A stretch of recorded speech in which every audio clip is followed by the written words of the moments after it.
We're waiting all night to get out on the floor, but I'm way down by the pressure, and the rhythm feels right. I'm in good company, music is the one for me, baby. It's on tonight, no one has to let me know. Hey, hey, DJ, just play steady, don't let me go. Hey, give it to me tonight, like fire.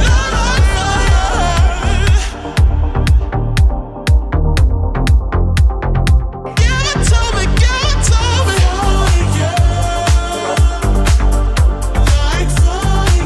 Like fire,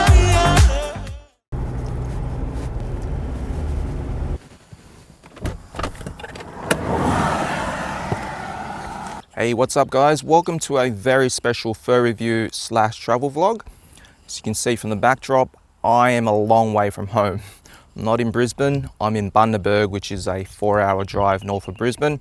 And this region is famous for sugar, because if you look around, there's just an endless amount of sugarcane. There's so much sugarcane. There's just so much sugarcane here. Wherever you look, it's endless amount. Just to give you an example of how much sugarcane is in Bundaberg, I'll give you an example. People's houses are literally backing onto a sugarcane field. Hey, it's Leighton. I'm sporting a new haircut because I am fresh back from my trip to Bundaberg, a city famous for producing sugar. It's also home of the iconic Bundaberg rum and ginger beer. Now, putting this away to one side, the drive there was long, but the theme of this video is how far would you go? And right now, it might not make much sense, but let me kick things off. I drove 4 hours for a pho, and even though I only ended up spending 24 hours there, it might not seem like a very long time, but boy, do I have some great stories to share with you in today's video.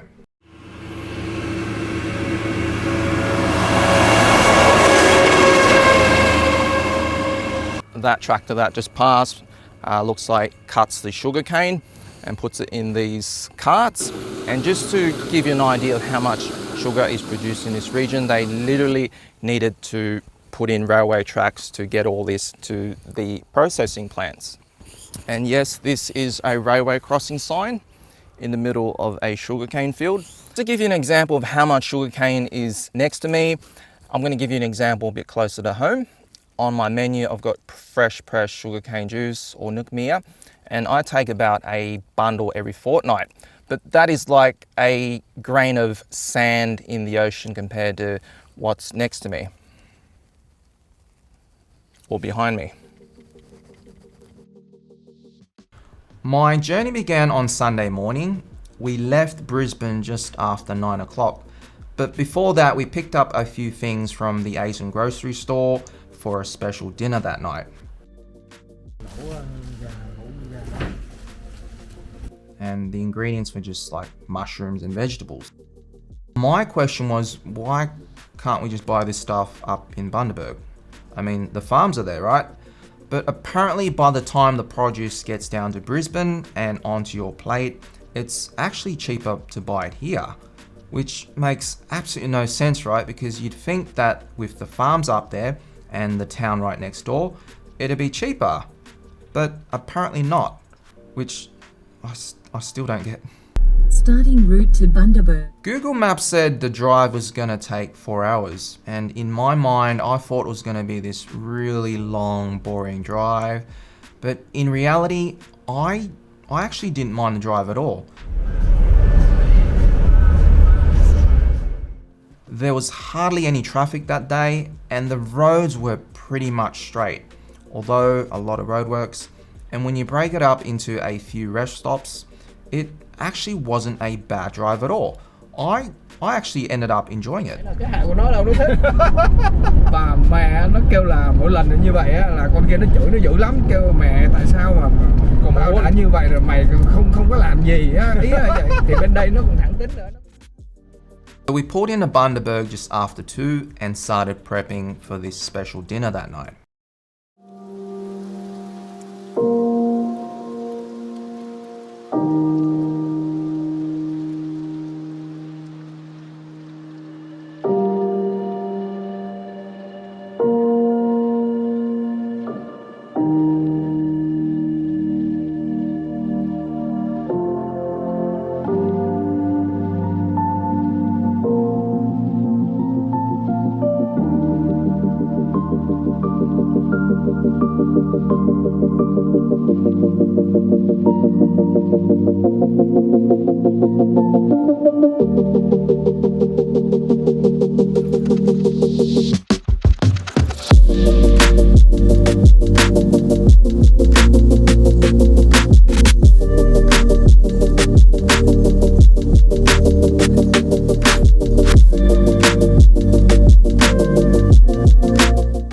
This is going to sound really bad, but I always had this thought in my head where if I drive somewhere really far away, say to a rural town, I'm not going to run into any Vietnamese people.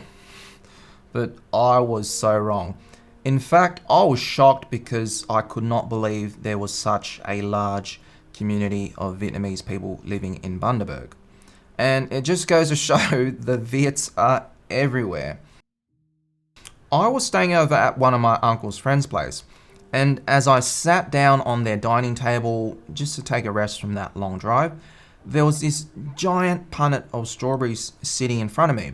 Now, these were the biggest strawberries I've ever seen in my entire life. It made the ones I normally get from Woolies look like the size of peas. It had a label on it, SSS Strawberry Farms.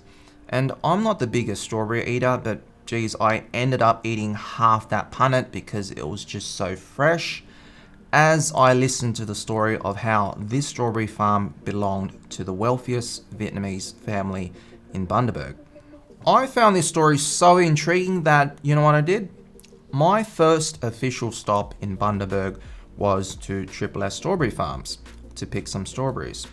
And let's just say I was fucking blown away at just the sheer scale of this operation.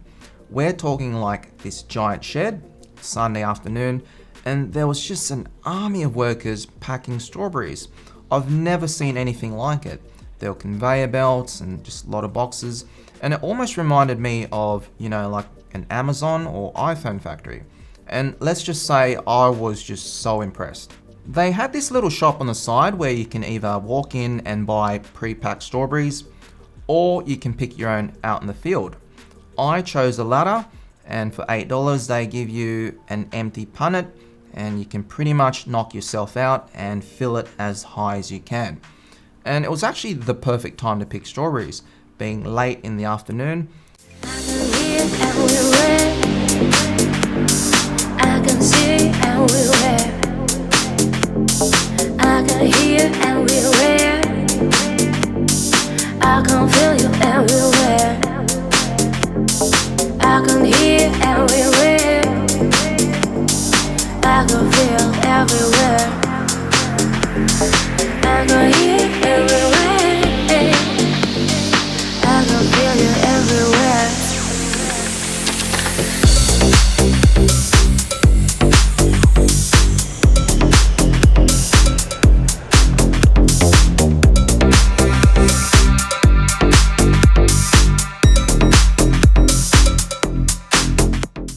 And this is where I got my first taste of working the fields, which leads me to my next point. Agriculture is the main industry in North Queensland, and it's actually in the DNA of Vietnamese people. I've heard a lot about Vietnamese people getting back into farm work, or đi làm farm, but it was only on this trip that I got to see it firsthand. And let's just say there are a lot of Vietnamese people making good money in farm work up here. Just a bit of a side story, I went to an all-boys school in Sydney, and a couple of suburbs down was this agriculture school, Holston Agriculture, which is actually a famous selective school. But down at the train station, the guys from my school used to pay out the kids from this school. We used to laugh and joke at them. We used to say, haha, you guys got cows in your school. and everyone's having a good laugh. But let's just say I'm not laughing anymore because there are some really good Vietnamese operators out here making an absolute killing out of farm work, especially in contracting. So what this looks like is, say for example, you had a farm, say you had a strawberry farm or mandarin farm, and you just couldn't find the workers to harvest the produce or the fruit.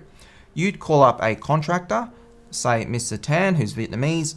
He brings in his crew of Vietnamese workers. They clean up your farm, they do all the heavy lifting, and then Mr. Tan pays you a cut. He then sends that produce down to, say, Brisbane markets, which finally ends up in Nala or Sunnybank and then onto your kitchen table. All the while making a killing, which goes back to the original theme of this video, which is how far would you go? And there are a lot of Vietnamese people willing to travel far and go to a rural town in order to make ends meet. Or the term in Vietnamese is đi kiếm cơm, not only in the farming game, but also in the nail and beauty and restaurant trade. Take for example, I was staying over with Anh Thoại and Chị Linh. They were originally from Melbourne, moved up to Bundaberg 9 years ago and opened up a nail shop, which then turned into another and then a beauty store before finally opening up a restaurant a couple of years ago. This story had all the trademarks of what I did. Very similar circumstances. I moved up from Sydney to open a restaurant in Brisbane, and it just goes to show how far people are willing to go for a better opportunity. Because had I opened in Sydney or had that couple opened in Melbourne, they probably wouldn't have had the same level of success, because we all know that the competition in Sydney and Melbourne is fierce.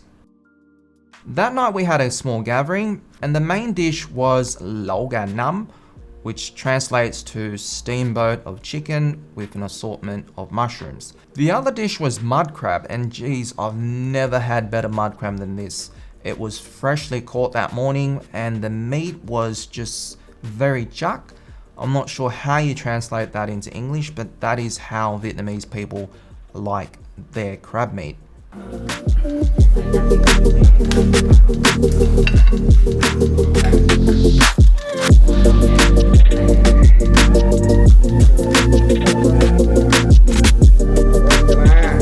Từ cái này mới ghê nè bên đó.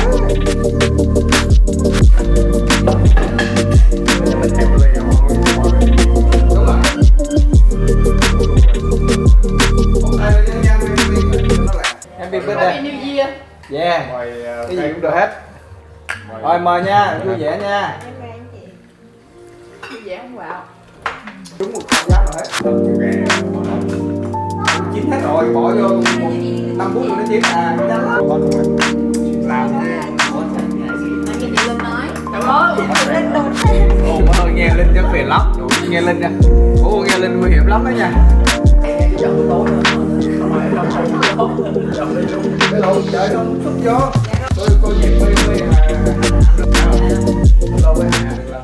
I'm also not the biggest drinker, and that night I had a couple of shots of whiskey, and let's just say I was out cold.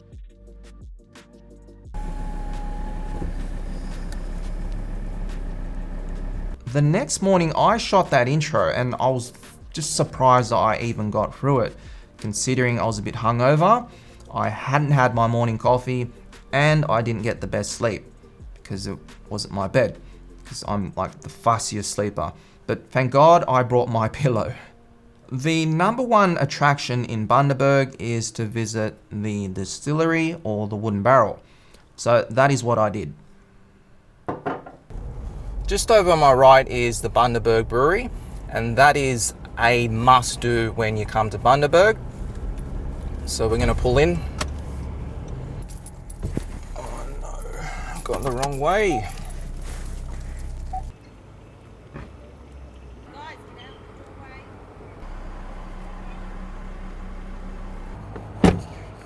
And that wraps up our tour of the Bundaberg Brewery, or the outside of it anyway.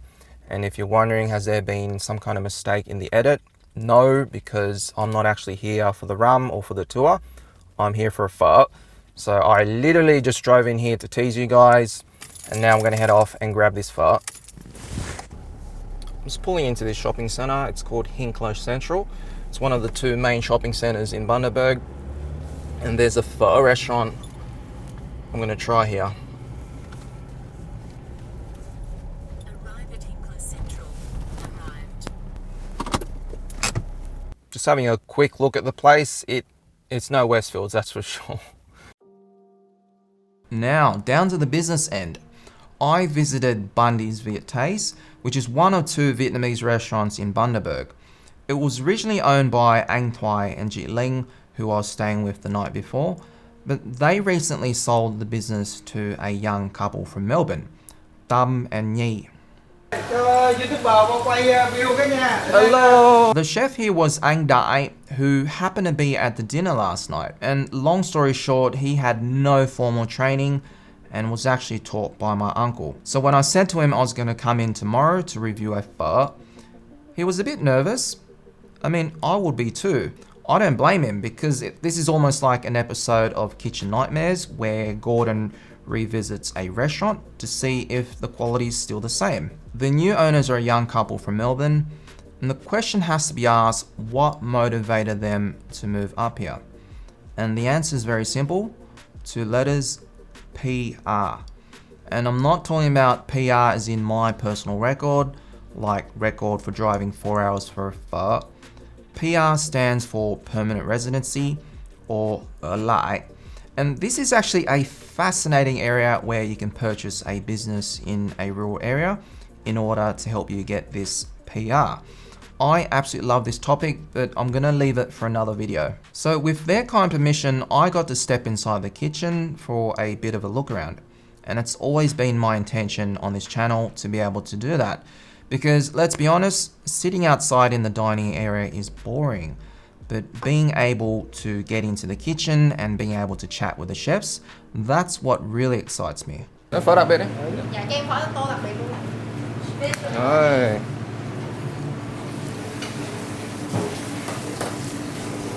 Người ta làm YouTuber rồi, trả tiền á. Đúng rồi. Đúng không? Mà chưa tới đâu hết, để từ từ. Người ta quảng cáo chắc từ chối. Sao từ chối được vậy? Ủa ở đây bán phở là có hiệu gì? Dân Sài Gòn mình luôn á. Ồ thế đó. Order dưới đó lên Nó đây cũng mà. nhập lên đây luôn. Ừ. Còn bò viên là vậy? Bò viên và gì dưới đây đây không Không có bò viên. Thì đặc biệt ở đây là có gì? Có tái. Dạ tái nè, với lại gà ức gà xé thôi ạ. Hoặc là 3 thứ. Dạ 3 thứ. Là không có gan, không có sách. Dạ không có. Đây không có đâu, đây nó không ăn. Là người Bundaberg, mấy người Tây không ăn được mấy cái đó. Dạ đúng rồi, ở đây Tây không ăn là chứ người cộng đồng châu Á. Đó là sếp Di sếp. Ở đây thiếu rau quế nha anh. Đây đồ quế mắc lắm, mà không có luôn. Nó farm mà lại lạ vậy đó. Ủa mà có quế trên đây bà Phong? Nhưng mà không, nó hiếm lắm.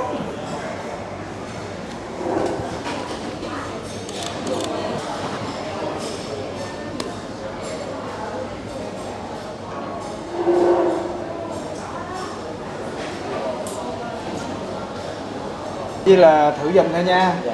Cái này là công thức cũ nhưng mà không biết giờ nó có bị lai gì thì không biết. Em có.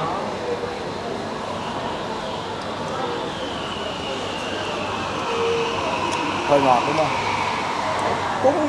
Cũng được nhưng mà Cũng được. hơi ngọt chút. Tưởng là... Không có, ăn từ Tây. Nó thích cái dạng này. Dạ đúng rồi. Vậy là cái hồi xưa giờ nó vậy nhưng mà nó hơi bị ngọt hơn một chút. Sức ngọt ngọt như con châu Á mình phải đậm ra không? Không bỏ cái phở. Tôi tưởng nó bị mất cái công thức cũ rồi đâu. Cho nên tôi thấy ổn, cũng mình giữ được, mặc dù là không có được như vậy nhưng mà nó nhích nhảy chút xíu rồi được.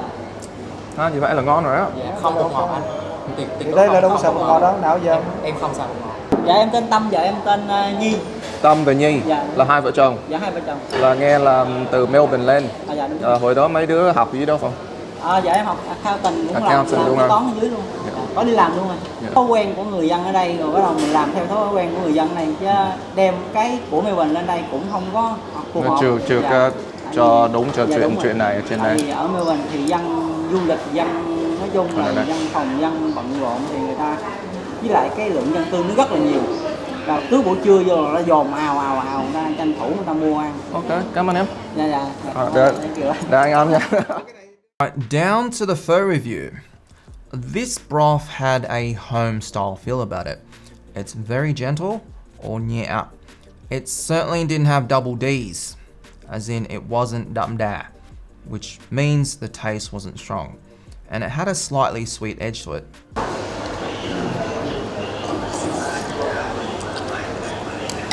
It actually has the characteristics of the flavor that I want to achieve when I finally do that pho tutorial to teach you guys how to season a pho broth. If I was to score this broth subjectively, given the context of where we are, in a regional town, in the middle of nowhere, or in the middle of whoop, I would score this broth a 5. As a fellow restaurateur and chef, I know the way you season your food is dictated by your customers. And being in a regional town, the taste of the local population is different to say if you're cooking for Vietnamese people in Inala or Cabramatta or Footscray, because Vietnamese people demand the taste of their pho broth be stronger. And that's the dilemma. By all means, you can do it this way, you can do it really authentically, but you'll end up pissing off the locals and losing customers at the same time, which explains why this broth is on the gentle side. So really quick impression about the broth. I thought it was actually really nice.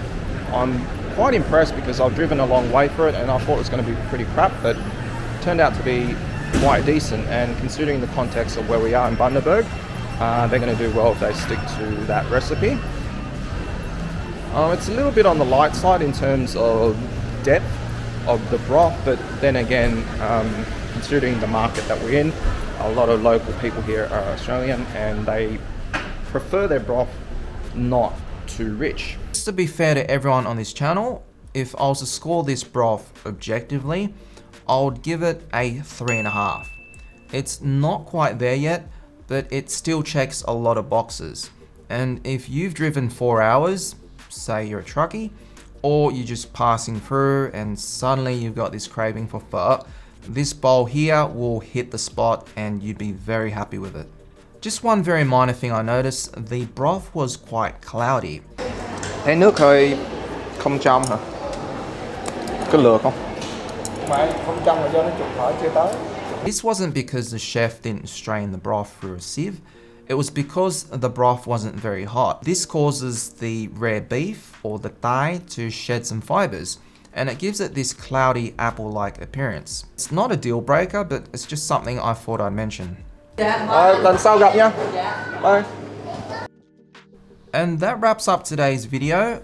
A special thank you to Anh Thoại Ji Ling for putting me up for the night. Come on. And pretty much everyone involved in this video and for them sharing their stories.